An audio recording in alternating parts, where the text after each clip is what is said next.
With nearly 30 hits in the 80s and early 90s, Level 42 can certainly be classed as one of the top pop groups, or bands as we call them these days.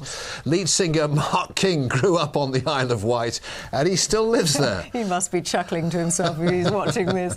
After so long out of the limelight, he's now preparing to release a new album and to tour again with the rest of the band. Dave Russell has been along to meet him. Of course he's watching.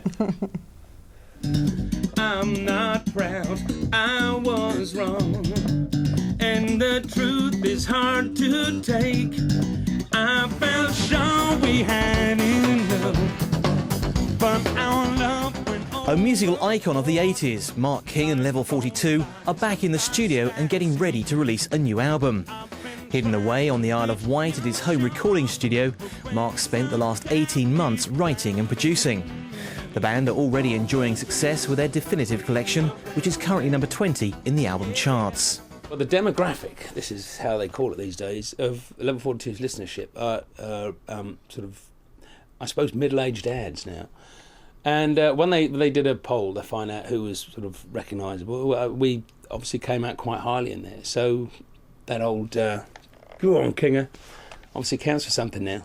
Having heard some of the tracks off the new album, I can say it's excellent. Unfortunately, due to the legalities of the music business, it means we can't play them for you. They've all been produced by Mark on this impressive mixing desk. He says 2 decades on, the technology has changed, but he still loves his job. You still do the best that you can, and I love writing songs, and I like making music. It's developed, of course, from the very first song we had, which was a kind of a riff-based thing called Love Meeting Love, which was just something like that.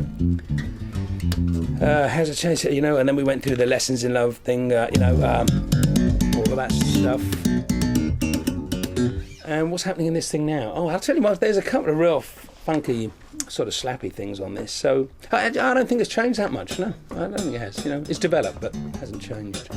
The band will start their UK tour in October, and dates will include Portsmouth Guildhall, where the man with the most famous bass thumb will get a chance to shine once again. Dave Russell on the Isle of Wight for Meridian Tonight.